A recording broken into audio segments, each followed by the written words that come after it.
us for a pledge of allegiance. I pledge allegiance to the flag of the United States of America and to the republic for which it stands, one nation, under God, indivisible, with liberty and justice for all. Today's meeting was noticed in compliance with the South Carolina Freedom of Information Act. This commission acts in review and recommending capacity for comprehensive plan amendments, text amendments to the Charleston County Zoning and Land Development Regulations Ordinance, rezonings, and plan developments. The commission has decision-making authority on road name change requests, public project reviews, appeals of administrative decisions on final plats and subdivision matters, as well as other matters pursuant to Chapter 29, Title 6, Section 6-29-340 of the Code of Laws of South Carolina as amended. Those of you who wish to speak should have signed up at the door. All right. I'm Cindy Floyd. I'm chair. To my right, members of the commission are Pete Pilatus, Luke Morris, Gary Lassane, and Adam McConnell. To my left, David Kent, Warwick Jones, Logan Davis, and Susan Cox. Also seated to my right, Attorney Mark Bell, and seated to my left, Joel Evans, Director of Zoning and Planning. Joel, would you please introduce the staff? Sure. Staff in attendance today is Andrea Milisic-White, the Deputy Director, Marche Miller, Wynn Carlisle, Tamara Avery will be presenting the subdivision case, Stephanie Ondo will be taking the votes, and Monica Eustace. That's it. Okay. I would like to remind you that in order to get a good recording of the meeting for the minutes, please speak loudly and clearly into your microphones and do not talk over one another. The first item on the agenda is approval of the minutes for May 12th, 2025. Is there a motion and a second? Move to approve. Second. Okay. Call the roll, please. Commissioner Davis? Aye. Commissioner Lassane? Aye. Chair Floyd? Aye. Commissioner Jones? Aye. Commissioner Kent? Aye. Commissioner McConnell? Aye. Commissioner Morris? Aye. Vice Chair Pilatos? Aye. Commissioner Cox? Aye. The ayes have it. Okay. The next item on the agenda is ZLDR-01-25-00133, a request to amend Table 5.2.5.12.5, Parker's Ferry Community Overlay District Use Table, to add vehicle storage as an allowed use for the business, service nodes, and commercial properties in accordance with special exception procedures. Ms. Miller? So, as stated, this is a request to amend the Parkers Ferry Community Overlay Zoning District Use Table 5.12.5. This slide shows the use being added in the red line to allow with special exception approval vehicle storage. This slide shows the special exception approval criteria of the ZLDR. Now, prior to the adoption of the Parkers Ferry overlay in November of 2017, the unincorporated parcels were identified by residents of the Parkers Ferry community, and they were designated for rural cultural community protection, future land use in the comprehensive plan as well. Now, the overlay district is the first example of the implementation of this future land use designation. And then the overlay was developed with the community's input as well. Then the Parkers Ferry overlay includes the residential area. It also includes business service nodes and commercial properties. These uses were identified and determined by the community, and allowed uses within the residential area include single-family detached housing by right and some other low-intensity recreational, civic, and institutional uses allowed either conditionally or through the special exception process. The business service nodes and the commercial properties allow for more intense office and commercial uses, such as healthcare uses, animal services, administrative and professional offices, and retail sales. Higher intensity uses, such as gas stations and resource extraction, require approval through the special exception process. Now, building sizes within these areas are also limited to 5,000 square feet. And since the creation of the overlay, it has been amended several times, and that was to rezone several properties from the residential area to business service node or commercial properties. Now, properties within the business service node and in commercial properties are primarily located off of arterial roads throughout Parkers Ferry, including Savannah Highway, Old Jacksonboro Road, and Highway 174. Some of the allowed uses within the business service nodes and commercial properties include agricultural sales and services, medical office, food sales, and retail sales. Other more intense uses can be allowed conditionally or by that special exception approval by the BZA. Now, according to section 3.3.6 of the Charleston County Zoning and Land Development Regulations, text amendments to the ordinance may be approved or approved with conditions if the approval criteria has been met. The applicant provided responses to all approval criteria. And based on the applicant's response, the approval criteria may have been met. Therefore, staff recommends approval of the proposed amendment to allow vehicle storage uses if approved through the special exception procedures of the ZLDR, with the condition that such uses shall only be allowed on business service node and commercial properties that have frontage on Highway 17, Savannah Highway. And then the request was heard at the March 10th Planning Commission meeting, and the commission did vote 9-0 to defer the application to allow the applicant an opportunity to meet with the community to discuss his proposed request. And the applicant submitted a letter on April 15th detailing his community outreach completed since that meeting. Prior to the March 10th meeting, 6 comments in opposition and no comments in support were received. And then prior to today's meeting, we received 3 comments in opposition, 1 in support, and 1 general comment as of June 5th.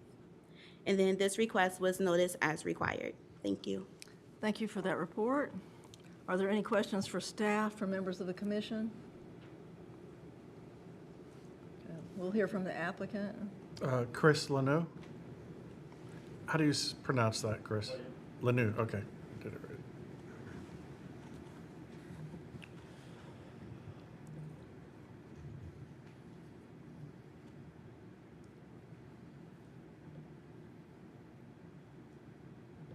Give us your name and address, please. Name and address? Yes. Chris Lanu, 2912 Glenarden Drive, Charleston, South Carolina, 29414. Go ahead. All right. Go ahead. I know we talked about this last time. Is anything specific that I need to speak about? This is your opportunity. You have 2 minutes to speak in support of Okay. your application.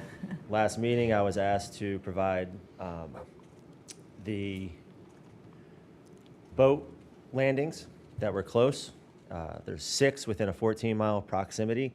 Limehouse Boat Landing, Tugadoo, Bulow, Martins, Dahu, and Denny Boat Landing. They're all within 14 miles of my property where RVs and boats would be located. I did meet with the Willtown Community Center, located at 5779 Parkers Ferry Road in Adams Run. We spoke cordially together. I addressed the 15 or so attendees there.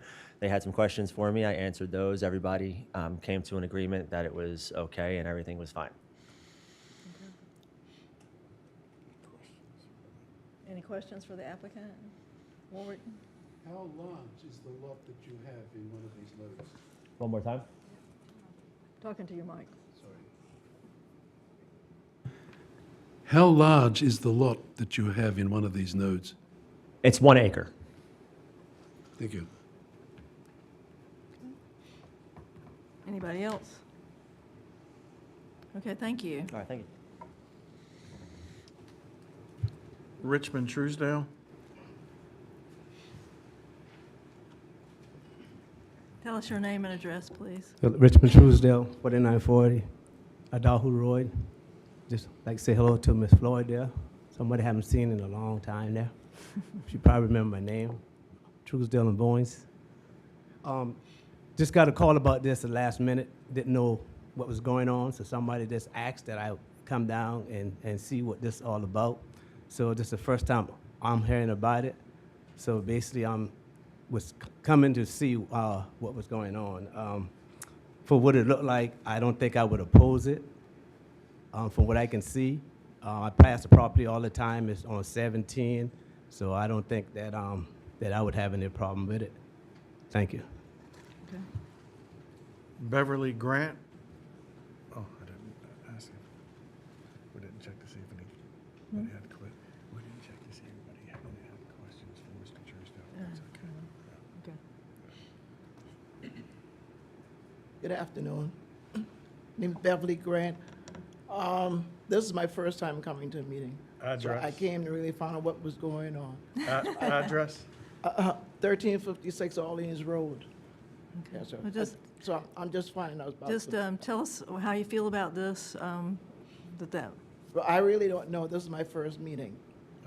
Okay, well, do you know what we're trying to do? You understand that somebody wants to put a boat A storage? boat, yeah, and it on- doesn't sound like it has anything to do with the property on the inside of Parker's Ferry. It sounds like it's more Savannah Highway than It's on on the Savannah inside. Highway. Yes, It's on ma'am. Savannah Highway. Yeah. So do you have a problem with it, or? No, ma'am, it doesn't sound like it's affecting us at all. Okay. Does anybody have any questions for Ms. Truesdale? Is that her name? But Grant. Grant, Yes. sorry. Okay, thank you. Thank you.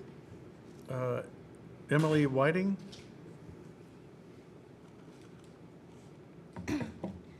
Hello, I'm Emily Whiting at 5594 Highway 174. And I would like to y'all to vote yes on whatever the man wants to do with his commercial property to allow vehicles, boats, trailers, whatever.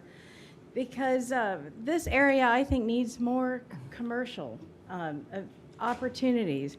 Because the maps of the red areas of the Parkers Ferry Community Overlay zoning district that are designated as the business nodes, they don't have any business. I'm sorry to have to tell you, but if you actually go there, especially the Adams Run business node, only has one tiny little convenience store.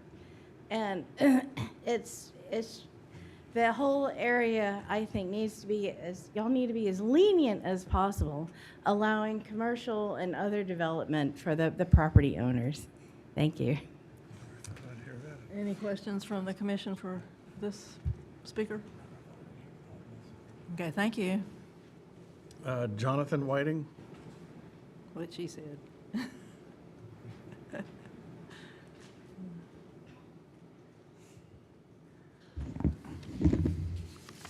My name is Jonathan Whiting, 5594 Highway 174.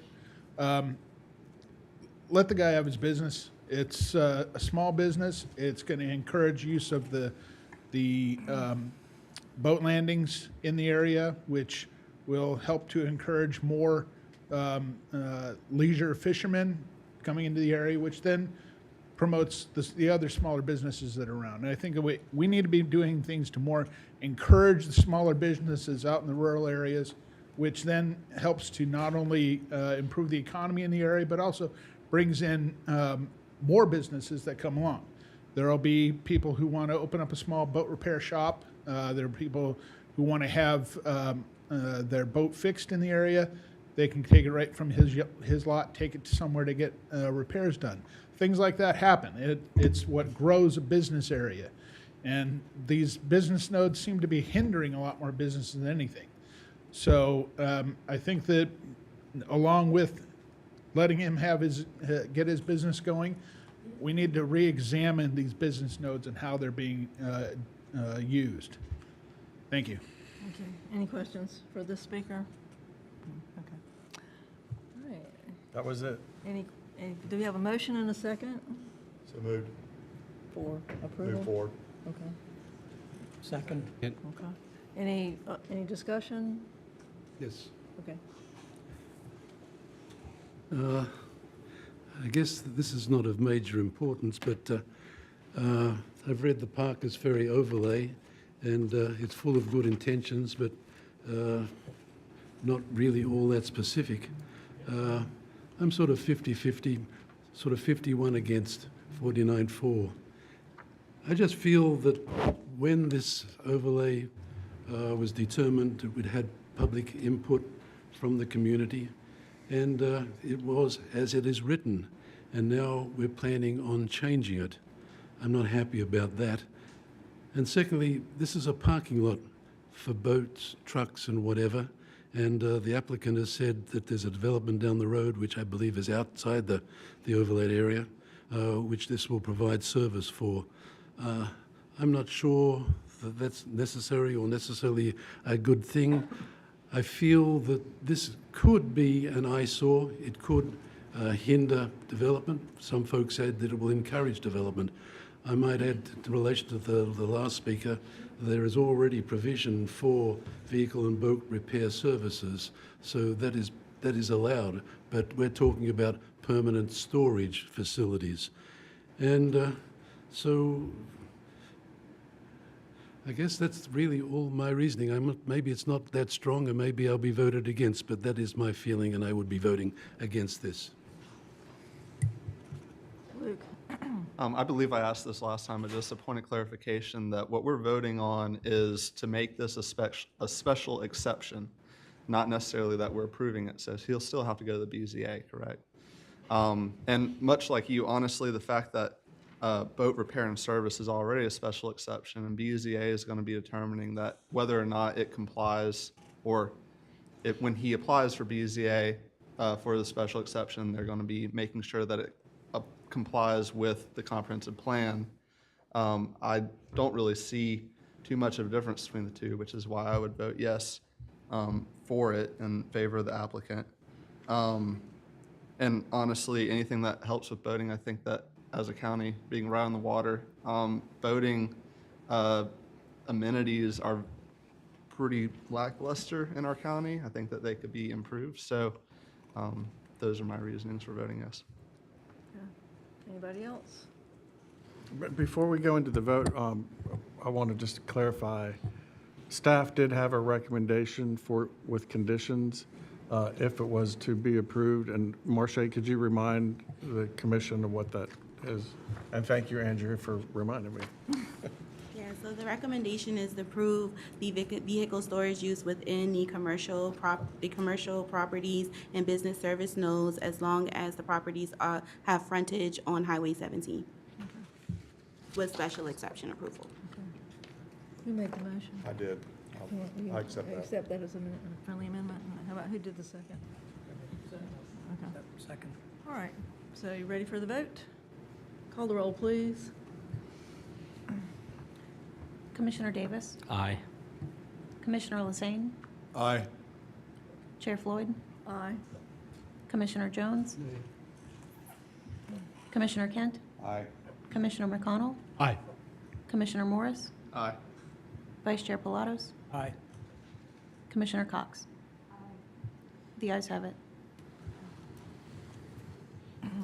County Council will hear this request at their public hearing on July 22nd, 2025 at 6:30 p.m. in council chambers, and again at their August 21st, 2025 Planning and Public Works Committee meeting at 5 p.m. The request must then undergo 3 readings for approval at council's discretion. The next agenda item is subdivision-24-02865, a subdivision plat application taking one existing lot and creating a total of 2 lots for tax map number 577-00-00-108 at 1593 Hamlin Road. Go ahead. Yes, Ms. thank Avery. you. Yes, this parcel is in the Hamlin Beach Historic District. It is a single parcel that they are interested in subdividing into 2 lots. The property is zoned S3. And this is the ordinance section from Chapter 4 of the minimum lot standards of S3 zoning district.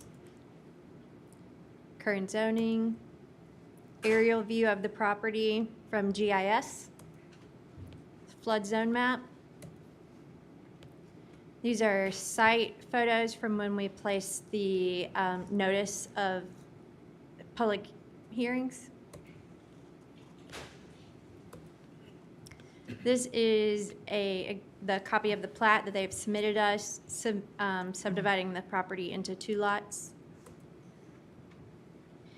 And as you all may remember, historic districts, we now take them to the Historic Preservation Commission to give a report on if it meets the comprehensive plan. And then we bring it to you all to approve the plat based on South Carolina State Law, Section 629-340, which gives approval of subdivision plats to Planning Commission. And we take it to the Historic Preservation Commission because of Charleston County Historic Preservation Ordinance, Section 21-6.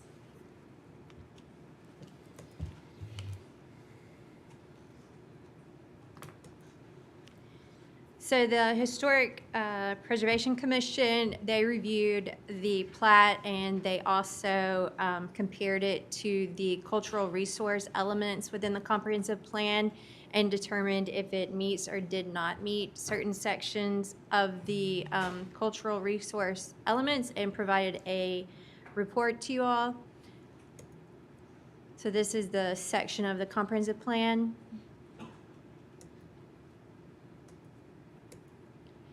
And at the Historic Preservation Commission meeting, all 8 members of the Historic Preservation Commission stated the proposed subdivision is consistent with the cultural resource element of the comprehensive plan, citing consistencies with element goals, statement, and strategies CR1, CR3, CR5, and CR13.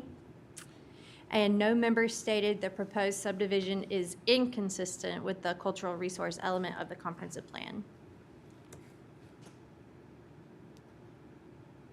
And then these are the specific ones that they said they were in compliance with. Promote historic preservation and enhance the county's historic preservation ordinance. Continue to work with communities along the Gullah Geechee corridor to preserve the unique settlement patterns of the community character, including historic property, district designations, community plans, and overlay zoning districts. And continue to require a historic and archaeological study for all PDs and form-based zone districts, and continue to ensure protection of cultural resources by mitigating flood risk and high water impacts.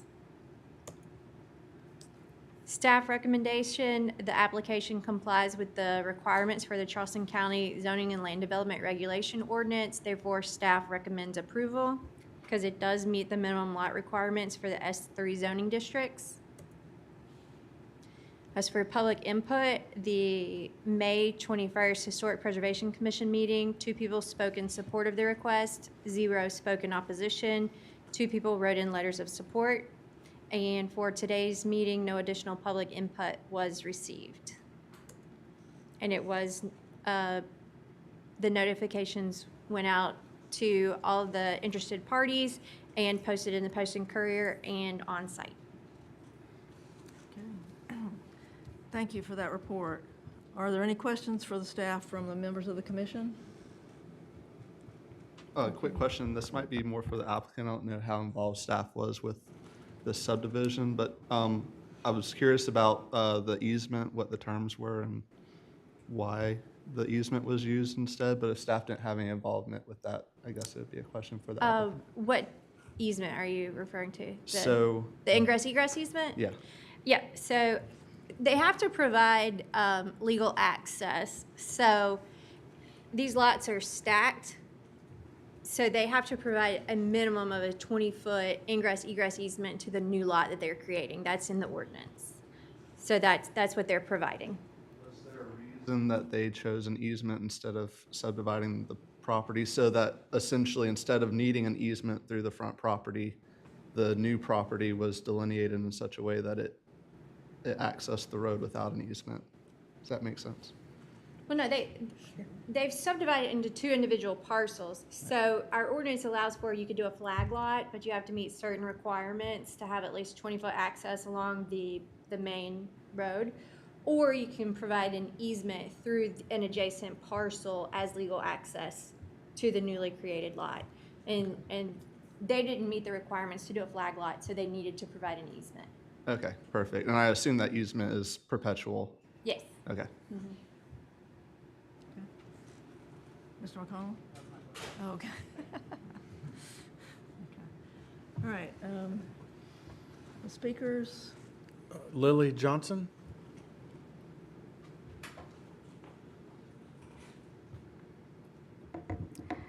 Good afternoon, Lily Johnson, 2168 Rifle Range Road. My father, Thomas Johnson, is the owner of the entire parcel. He has a standing medical appointment on Monday, so he could not be here today. My sister and I are representing our family. I will be the owner of the property once it's subdivided.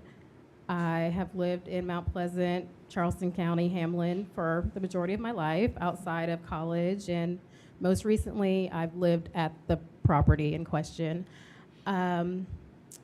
As you all said, we are going through the historic preservation. Preserving our community and others nearby is really important to me. I will be building a single-family home, and I have already paid the impact fees for the Mount Pleasant Waterworks, water and sewer, and there will not be septic on the property. okay, Do you have any questions? well, thank you. All right, thanks. Myra Richardson?